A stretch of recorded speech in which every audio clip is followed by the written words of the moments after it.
Dios te bendiga y bienvenido al día número 97 de la Biblia en un año. Te saluda Catherine Pérez y me alegra mucho que te hayas conectado el día de hoy. Hoy estaremos leyendo lo que es el segundo libro de Samuel, capítulo 8 al capítulo 11, y estaremos leyendo la Biblia Nueva Traducción Viviente, así que si aún no la has ido a buscar, agarrar tu Biblia, te puedes ponerle pausa a este podcast, a este audio, a este video, para que vayas y la busques y nos puedas acompañar en la lectura bíblica del día de hoy. Y antes de comenzar, como siempre, ¿verdad? Vamos a orar pidiendo a Dios que Él sea el quien ministre nuestras vidas. Amén. Padre que estás en el cielo en esta hora, damos a ti toda gloria y toda honra. Gracias por la oportunidad que tú nos das de poder leer tu palabra en este día, Señor. Damos a ti toda gloria y toda honra, Señor. Pedimos que tú seas, Señor, el que hable a nuestras vidas y a nuestros corazones. En el nombre de Jesús, amén y amén. Aleluya. Y dice así la palabra de Dios en el nombre del Padre, del Hijo y del Espíritu Santo en el segundo libro de Samuel, capítulo 8, verso 1 en adelante. Después David derrotó y sometió a los filisteos al conquistar Gat, su ciudad más grande. David también conquistó la tierra de Moab. Hizo que la gente se acostara en el suelo en una fila y con una soga los midió y los separó por grupos. Ejecutó 2 grupos por cada grupo que dejó con vida. Los moabitas, a quienes se les perdonó la vida, se convirtieron en súbditos de David y tuvieron que pagarle tributo. David también destruyó las fuerzas de Hadad-ezer, hijo de Rehob, rey de Sobá, cuando Hadad-ezer marchó para fortalecer su control a lo largo del río Éufrates. David capturó 1000 carros de guerra, 7000 conductores de carro de guerra y 20,000 soldados de infantería. Les lició los caballos de Tiro, excepto los necesarios para 100 carros de guerra. Cuando los arameos de Damasco llegaron para ayudar al rey Hadad-ezer, David mató a 22,000 de ellos. Luego puso varias guarniciones militares en Damasco, la capital aramea, y los arameos se convirtieron en súbditos de David y le pagaron tributo. Así que el Señor le daba la victoria a David donde quiera que iba.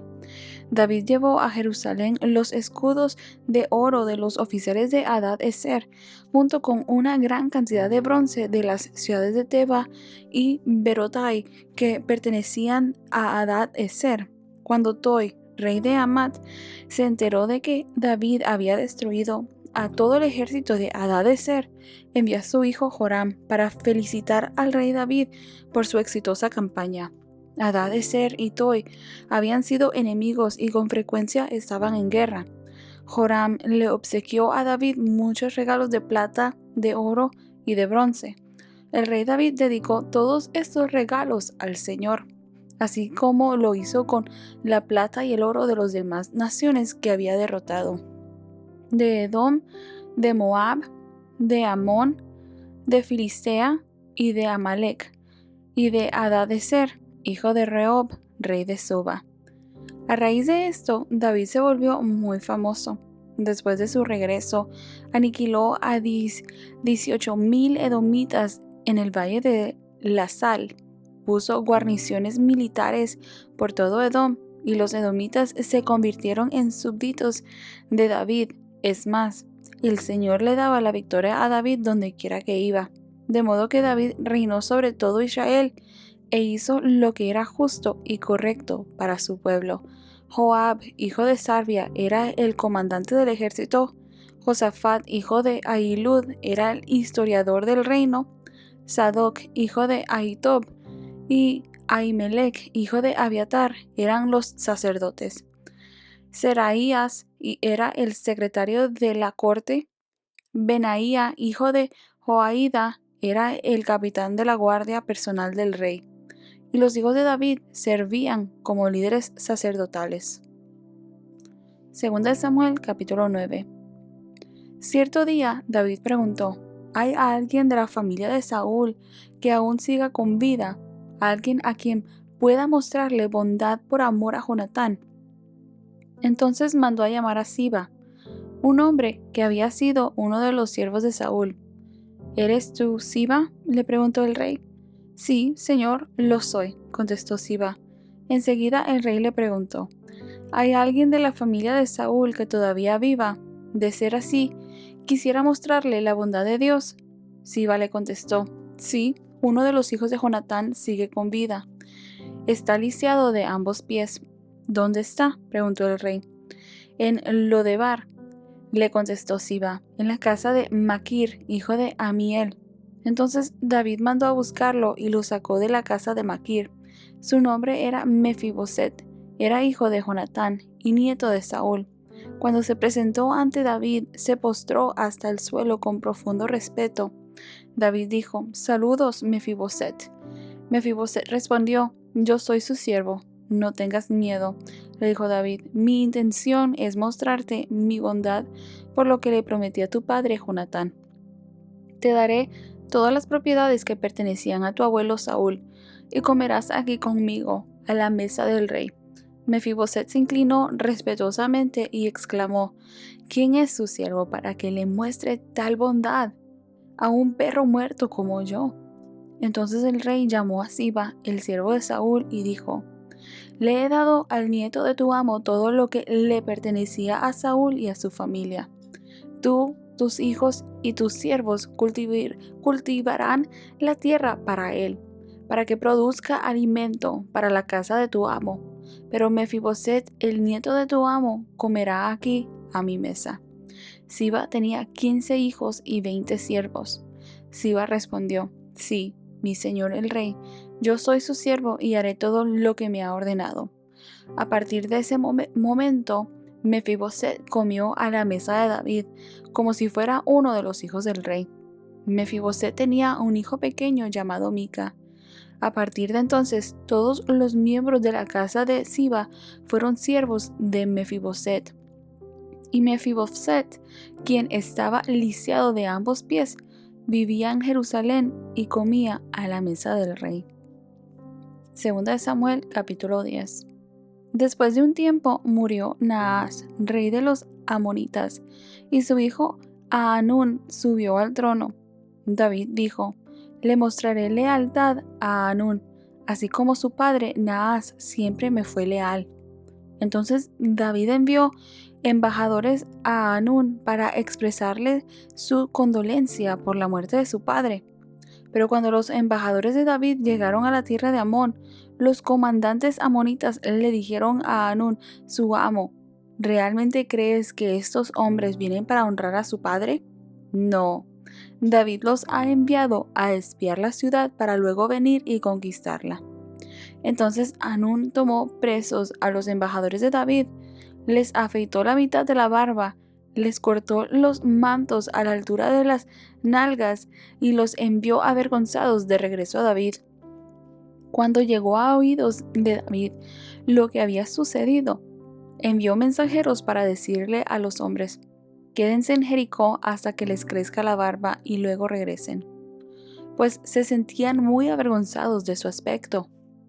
Cuando el pueblo de Amón se dio cuenta de que tan seriamente había provocado el enojo de David, los amonitas contrataron a 20,000 soldados arameos de infantería de las tierras de Bet-rehob y Soba, 1,000 del rey de Maaca y 12,000 de la tierra de Tob. Cuando David se enteró, envió a Joab con todos sus guerreros a pelear contra ellos. Las tropas amonitas se pusieron en pie de guerra a la entrada de la puerta de la ciudad, mientras que los arameos de Soba y Rehob, junto con los hombres de Tob y Maaca, tomaron posiciones para pelear a campo abierto. Cuando Joab vio que tendría que luchar tanto por enfrente como por la retaguardia, eligió a algunas de las tropas selectas israelitas y las puso bajo su propio mando para luchar contra los arameos a campo abierto. Dejó al resto del ejército bajo el mando de su hermano Abisaí, quien atacaría a los amonitas. «Si los arameos son demasiado fuertes para mí, entonces ven en mi ayuda», le dijo Joab a su hermano. Si los amonitas son demasiado fuertes para ti, yo iré en tu ayuda. Sé valiente, luchemos con valor por nuestro pueblo y por las ciudades de nuestro Dios, y que se haga la voluntad del Señor. Cuando Joab y sus tropas atacaron, los arameos comenzaron a huir. Al ver que los arameos corrían, los amonitas huyeron de Abisaí y retrocedieron a la ciudad. Terminada la batalla, Joab regresó a Jerusalén. Al darse cuenta los arameos de que no podían contra Israel, se reagruparon, y se les unieron tropas adicionales arameas que Hadad-ezer mandó llamar del otro lado del río Éufrates. Estas tropas llegaron a Elam bajo el mando de Sobac, el comandante de las fuerzas de Hadad-ezer. Cuando David oyó lo que sucedía, movilizó a todo Israel, cruzó el río Jordán y guió al ejército a Elam. Los arameos se pusieron en forma de batalla y lucharon contra David, pero nuevamente los arameos huyeron de los israelitas. Esta vez, las fuerzas de David mataron a 700 conductores de carros de guerra y 40,000 soldados de infantería, entre estos a Sobac, el comandante del ejército. Cuando todos los reyes que estaban aliados con Hadad-ezer vieron que Israel los había derrotado, se rindieron a Israel y se convirtieron en sus súbditos. Después de esto, los arameos tuvieron miedo de ayudar a los amonitas. Segunda de Samuel, capítulo 11. En la primavera, cuando los reyes suelen salir a la guerra, David envió a Joab y al ejército israelita para pelear contra los amonitas.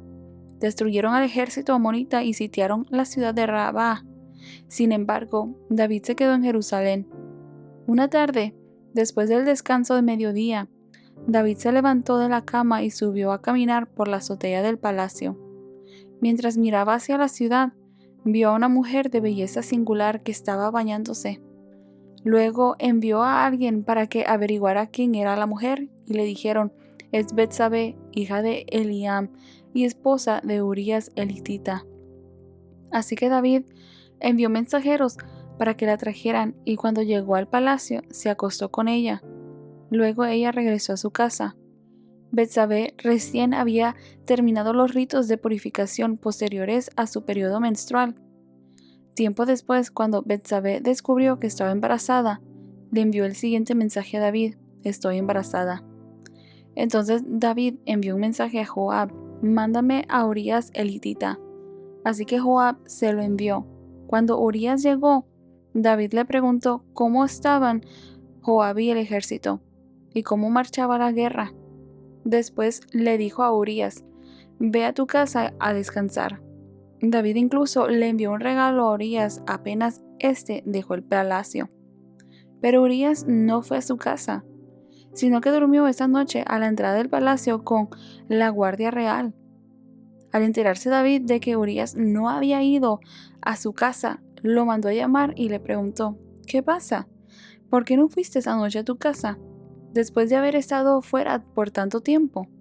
Urías le contestó: el arca y el ejército de Israel y el de Judá están viviendo en carpas, y Joab y los hombres de mi señor están acampando a cielo abierto. ¿Cómo podría yo ir a casa para beber, comer y dormir con mi esposa? Juro que jamás haría semejante cosa. Está bien, quédate hoy aquí, le dijo David, y mañana puedes regresar al ejército. Así que Urías se quedó en Jerusalén ese día y el siguiente. David lo invitó a cenar y lo emborrachó, pero aún así no logró que Urías se fuera a la casa con su esposa, sino que nuevamente se quedó a dormir a la entrada del palacio con la guardia real. Entonces, a la mañana siguiente, David escribió una carta a Joab y se la dio a Urías para que se la entregara. La carta le daba las siguientes instrucciones a Joab: pon a Urías en las líneas de enfrente, donde la batalla sea más violenta. Luego, retrocedan para que lo maten. Así que Joab asignó a Urías a un lugar cerca de la muralla de la ciudad, donde sabía que peleaban los hombres más fuertes del enemigo. Y cuando los soldados enemigos salieron de la ciudad para pelear, Urías el hitita murió junto con varios soldados israelitas.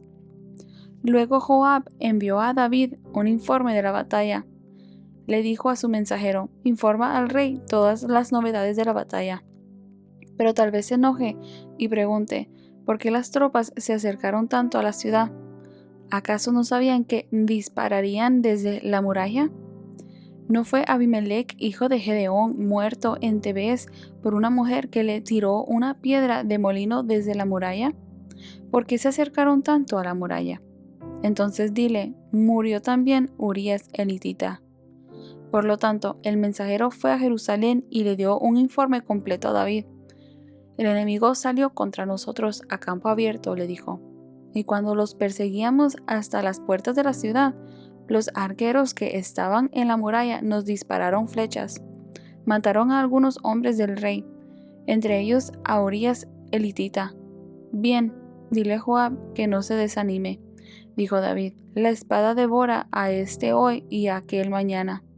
La próxima vez esfuércense más y conquistarán la ciudad. Cuando la esposa de Urías se enteró de que su marido había muerto, hizo duelo por él. Una vez cumplido el periodo de luto, David mandó que la trajeran al palacio, y ella pasó a ser una de sus esposas. Luego dio a luz un hijo, pero el Señor estaba disgustado con lo que David había hecho. Aleluya. Vemos dentro de estos capítulos que la misericordia de Dios con David, en el capítulo 8, donde vemos nosotros que Dios le da la victoria sobre todos estos enemigos que él tenía y le ayuda a consolidar el pueblo de Israel en este reinado que Dios le ha entregado a David bajo su mando. Y vemos, ¿verdad?, esa gracia y ese favor de Dios para con él. Dado de que vemos otra de las cosas importantes que vemos aquí es que vemos a Joab, al hermano de Joab, pero vemos a David al frente de la batalla. Y Dios dándole la victoria a Israel por medio de David, por medio del mando de David. Y Dios le da a David la victoria sobre estas naciones y le ayuda a consolidar el reinado. En el capítulo 9 vemos nosotros que David cumple su palabra con Jonatán, donde él manda a preguntar si había uno de la casa de Saúl que quedara aún con vida, y le dejan saber: sí, hay uno. Se llama Mefiboset, era hijo de Jonatán, el amigo amado de David. Había quedado un hijo de la casa de Saúl, que era nieto de Saúl, era hijo de Jonatán, el mejor amigo de David. Y vemos esta gracia y esta misericordia que ha sido extendida a Mefiboset, donde se encontraba él guardado allá, escondido, por decirlo así, ya que su abuelo y su padre no estaban en el trono. Pero vemos nosotros la gracia y el favor de Dios que es extendida sobre la vida de él, donde David lo manda a llamar, el rey lo manda a llamar y lo sienta a su mesa y le restituye todo aquello que era de su abuelo, de Saúl, las tierras, las posesiones, se las regresa, y aparte de eso le pone trabajadores. Le pone una familia a que trabaje en todo aquello para que pueda producirle a Mefiboset. Y vemos nosotros el corazón de David aquí, donde él se mantiene íntegro y honesto a su promesa que él le había hecho a su mejor amigo Jonatán. David pudo haber dicho: ¿sabes qué? Ese es el último que queda de la casa de Saúl. Lo voy a enviar a matar, que muera, que hasta aquí llegue el linaje de Saúl, aquel hombre que tanto daño me hizo a mí. Pero vemos que él mantiene su palabra y aparte honra el hecho de que este es el hijo de su mejor amigo y también el hijo de Saúl, el que fue el primer rey sobre Israel.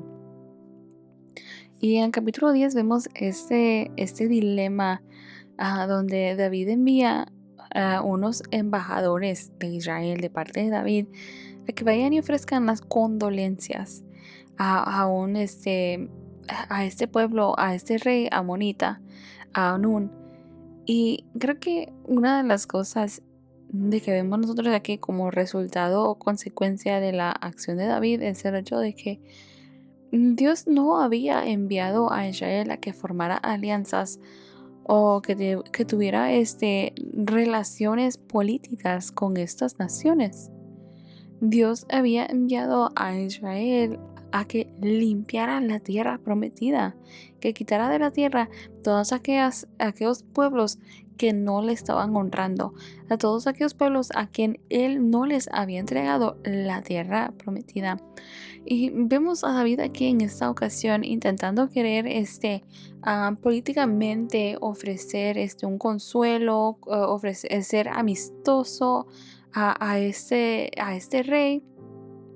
Y vemos que desafortunadamente toman este acto de David como una forma de que David está enviando espías. Ellos no lo entienden o no lo aceptan como de la forma que políticamente David lo estaba intentando hacer. Ser amable, ser político, la burocracia, ¿verdad? Y lo que hacen en vez es que toman a los embajadores de David y los humillan. El hecho de que les cortaran sus ropas hasta llegar arriba de su cuerpo, sus nalgas, dice específicamente la Biblia. Y aparte de haberles cortado la barba, esto era una completa humillación para los judíos, perdón, para los hebreos, en el hecho de que les estaban quitando su dignidad.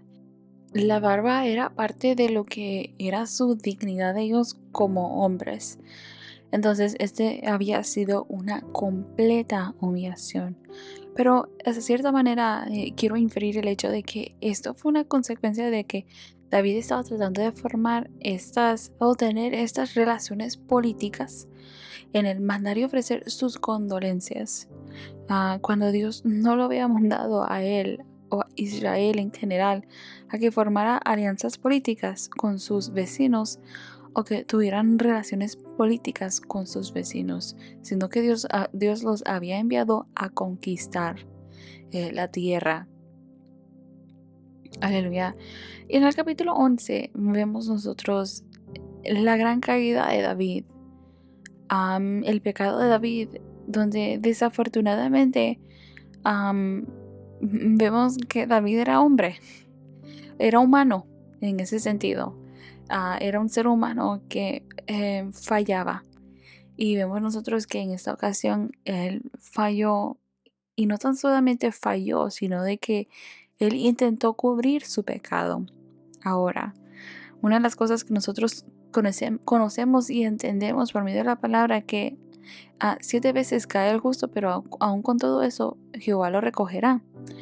Pero cuando el justo cae, peca, tiene 2 opciones: encubrir su pecado o arrepentirse de su pecado.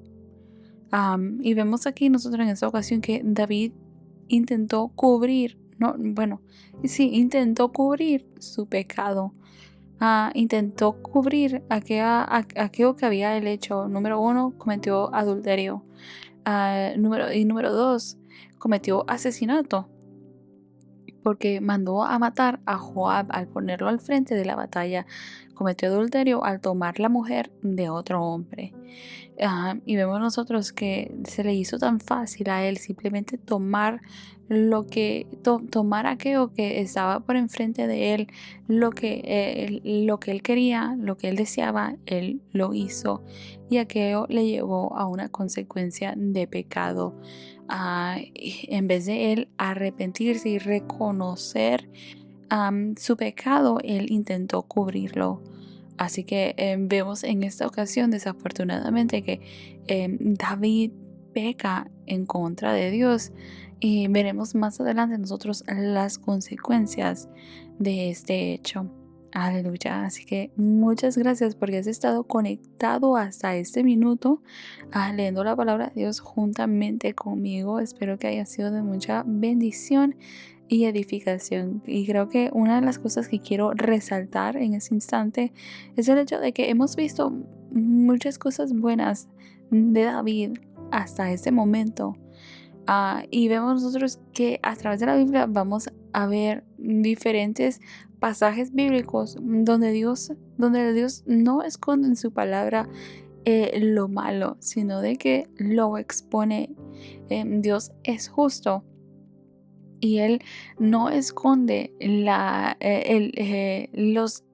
caídas, las fallas, sino de que Dios muestra la verdad completa de todas las cosas. Así de que vemos nosotros aquí en esta porción que acabamos de leer, nosotros ah, vamos a ver más adelante, más bien dicho, el resultado de las acciones de David. Pero así también nosotros hemos visto a través de la Biblia de que Dios nos dará la opción a nosotros un libre albedrío. En el principio vimos nosotros cómo Eva y Adán intentaron esconderse, encubrir también su pecado, el no reconocer su falta, y vemos nosotros la consecuencia de ello. Pero vemos nosotros también en ocasiones cuando el hombre se arrepiente, Dios obra para bien. Amén. Así que gracias porque has estado conectado hasta este minuto y te espero el día de mañana. Dios te bendiga.